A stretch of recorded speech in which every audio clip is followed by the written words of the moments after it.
Look at how easily I can make marbled paint. This is going to work so much better for painting mountains. Aaron Rutten here. In this lesson, we'll explore the various new features and improvements introduced in the Rebelle 8.3 update. This release brings a variety of small but powerful refinements designed to enhance the natural feel of your digital art while streamlining your creative process. Let's look at the first feature, which I have already added to a lot of my custom brushes. Rebelle 8.3 gives brushes a higher degree of randomness with the new color noise settings found in the Brush Creator Paint rendering. You can vary the color across individual bristles, stamps, or strokes. I'll demonstrate on a brush that doesn't use this feature, such as my variable foliage brush. If you'd like to follow along, you can download my free Rebelle starter brush pack with a link in the video description. If I enable color noise for this brush, you can see that rather than producing flat color, brushes can now shift their color as you paint. I consider color variation to be one of the essential properties for brush creation. It unlocks a lot of creative possibilities for your brushes. All brush tools can utilize color noise per stroke. In this mode, each consecutive stroke renders a different color. There are sliders to vary the hue of the color, the saturation of the color, and the value of the color, which is represented with an L for lightness. The greater the slider strength, the more dramatic the change in stroke color. The color change is bidirectional, so that it makes the color shift both ways. In the case of value, it makes the color both lighter and darker. For something like this grass brush, it allows the strokes to overlap visually, creating a contrast that gives the grass form. Without this variation, the grass just looks like a flat shape. It has no depth. I could add shading to the grass, but that would be tedious. I could use Impasto, but that might not be the look I want. And of course, I could manually change my color, but that's the most tedious of all. Why not save some time and just let the brush do the work for you? Because you may want to edit the amounts of variation, the color noise panel might be something you want to pin to leave open while you're working. It can be docked if you like. Varying the color per bristle is only applicable to bristle engine brushes found in the oils acrylics. These brushes have dynamic bristles that can have their own independent properties and behaviors. If I crank up the hue strength, you can see the color now varies between bristles and the stroke. With every consecutive stroke, the order of the colors in each bristle randomizes. This is an extreme example and not really how you'd use color noise unless you're making abstract art. I'll reduce the appearance of Impasto in the visual settings. What I really like about this feature is that at a low strength, color noise creates a more lifelike paint with different streaks of concentrated pigment. It reminds me of how the abrasiveness of the bristles on a real brush can cause some areas of the paint to be thicker and more concentrated, while in between you have a less concentrated paint which shifts slightly in color. If I disable the color noise and paint a stroke for comparison, you can see how flat the paint looks. Of course, if I reintroduce Impasto, then that streakiness becomes obscured. I'll add a little bit more strength to compensate for that. You can see that this is not just a pseudo-Impasto effect, it also makes the color more lively. I'm not sure if that fully captures what I'm trying to say, but I just like the way it looks compared to flat digital paint. You can also make metallic effects if you combine a high-value noise with metallic paints. It's important to note that color noise is not compatible with multicolor or dirty brush modes. The final mode is per stamp color noise. This is another one that is exclusive to the oils acrylics brushes.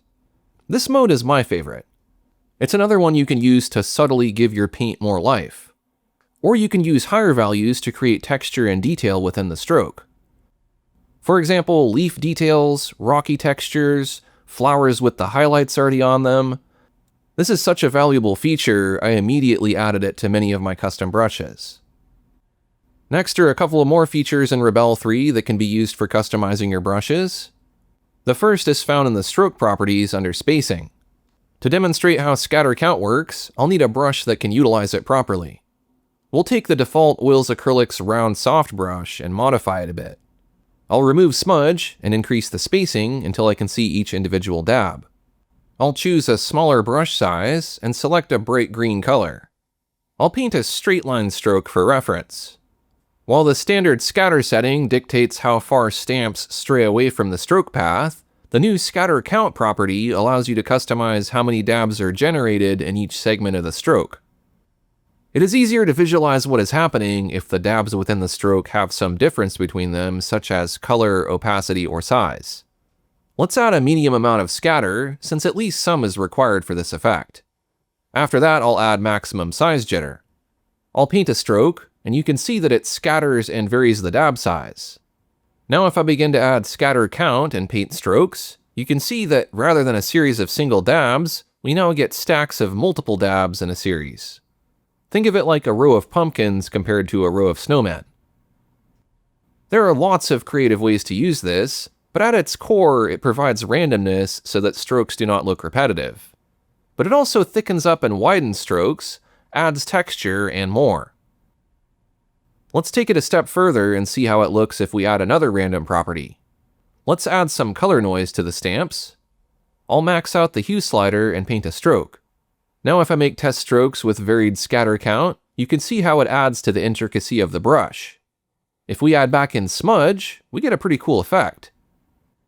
I'll reset this brush. You can use scatter count without any scatter, but it mostly just makes the brush lag. With the right brushes like palette knives that are marbled, you can change the pattern of the marbling a bit. As you can see, there is less contrast, but still the same tonal variation.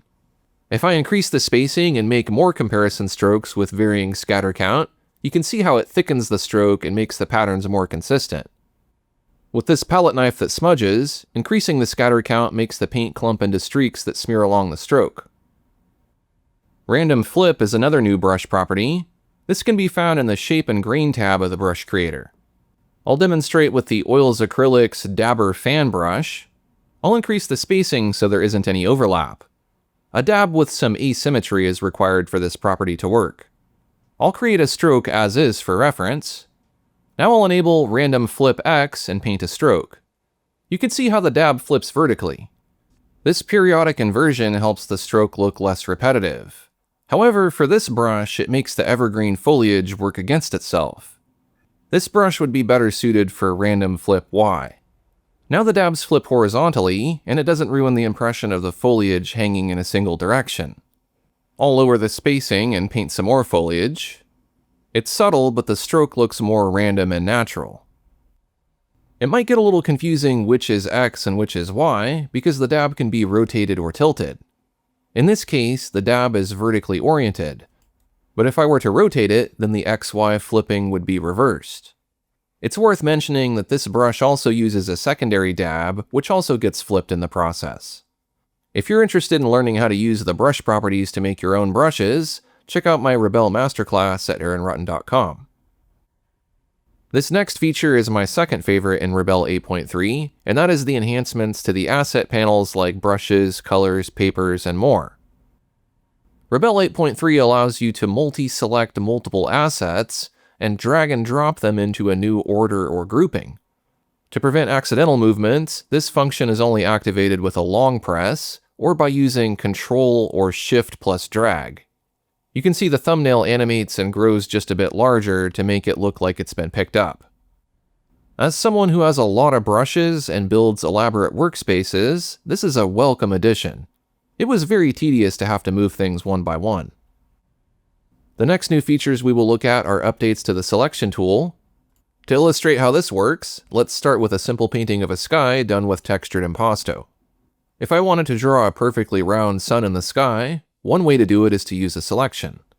I'll create a new layer and draw an ellipse selection where I want the sun to be.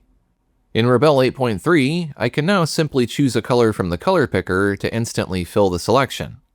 I'll choose a yellow color. This is far more efficient than going to the fill tool first, then clicking inside the selection.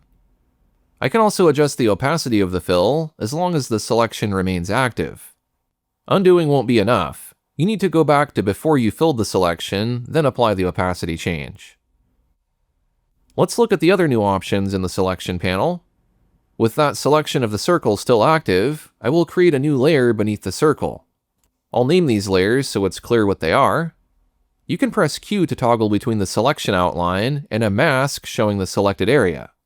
I have my selection overlay set to a semi-opaque black. Let's try the expand property.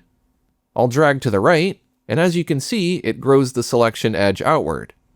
But you can also make this go into a negative value and contract the selection inward. Instead of dragging, you can also use precise values. I want to make a ring around the sun that is a different color, so I will expand the selection and select an orange color to fill it.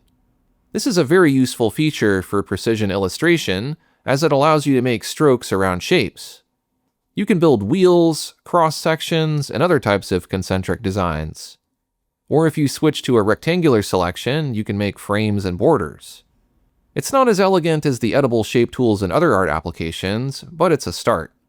Let's turn this orange ring into a glow with the new feather property. I like that the color fill updates along with the selection shape.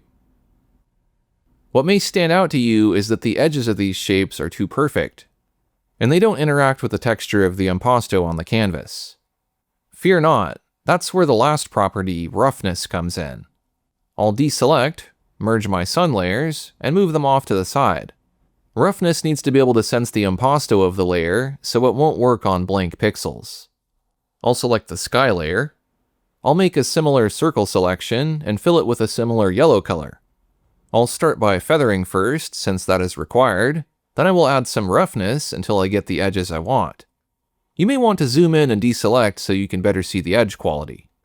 I love how this allows me to draw a perfect circle, but then make the edges irregular as if I painted this over the top of thick paint.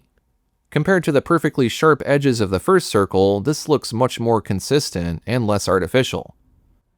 If you use bristle brushes to lay down impasto and paint over that, you'll get a different pattern when you rough feather. The roughness of the paper texture can even influence the selection edges. This is a really cool feature that I don't think I've seen in any other application. I appreciate Rebelle's attention to detail around the interactions of impasto with other tools. If you think this is not very useful for painting, you're wrong. It's incredibly helpful to use these shapes for precision. In particular, the lasso tool makes it easy to create very sharp, fine shapes like you might get with a stencil. Now that you can roughen the edges, you could conceivably block in a lot of your painting without ever touching a brush. You can see the roughness stays applied to future shapes, so I can just carve out a mountain in no time. You might also notice that the marching ants selection now surrounds every pixel with an opacity greater than 0. Since previous versions only displayed the outline for pixels at 50% opacity or higher, this update provides a far more precise visualization of your current selection. The rendering quality of gradients has been refined in Rebelle 8.3. Now a noise filter is automatically applied to the gradient, eliminating digital artifacts like unsightly banding. This results in a much cleaner blend of color. The new lock corner function gives you more options for manipulating stencils, structures, and paths. You can now perform scaling and rotation operations from a single corner point rather than the center. It could be that I'm missing something, but I'm not sure why transformations can only be made from one point. Usually you can drag from any of the corners. There is a workaround for some assets. You can rotate them to where the controls are on a different side. Now you can transform from any corner. Obviously this wouldn't work for most stencils, but for structures or perhaps even paths it could be useful. Because JPEG files are incapable of supporting transparency, any blank regions of your canvas will default to a black fill upon saving. With Rebelle 8.3, you now have the flexibility to designate a specific background color for your JPEG exports. This preference can be applied during each individual export, or you can choose a default color in Preferences General JPEG options. If you're bothered by the status icons that pop up on screen for files, layers, selections, watercolor, undo redo, pause diffusion, or autosave, you'll be pleased to know that you can now hide those notification icons completely. You can find this setting under Preferences General Notifications. Another new feature in Rebelle 8.3 is a new multi-view toggle button in the Visual Settings panel. This streamlined addition empowers you to alternate between displaying all of the selected tabs simultaneously or concentrating on a single active tab. This is a useful feature if you find this panel is always covering your canvas and you want to condense it down to whatever you're currently using. The final new feature in Rebelle 8.3 is probably not something most of you will use, but it is setting the stage for a future where anyone can print their digital art and have it contain the same thickness as a traditional painting. Rebelle has some rather sophisticated ways of interacting with Impasto, because the Impasto is actually unique information that is separate from the color. You can export this paint depth using the new Heightmap export function. This exports both the color and depth of your paint in the 16-bit EXR format. This file could be used to send to a specialized printing service that 3D prints your art on a panel. I haven't tried this myself, but I imagine it will become quite common as the technology becomes more mainstream. I'm sure in the future you could probably do this with a consumer-grade 3D printer. It's the future of digital art, and it's exciting that Rebelle is already thinking ahead. There are lots of other ways you could utilize this if you're a capable 3D artist. You can make virtual versions of your painting that you could animate with different lighting and angles. Or maybe this will end up being something that people use when viewing digital art in virtual reality galleries. What are your thoughts on utilizing digital art in 3D? Comment and let me know. That concludes my overview of the enhancements introduced in Rebelle 8.3. Of course, there were lots of bug fixes in this release you can learn about if you're interested. You can download Rebelle 8.3 through your community profile, or by selecting Help Update to 8.3 from within the application interface. I hope you find these new capabilities beneficial for your creative process. Thanks for watching, and I'll see you next time.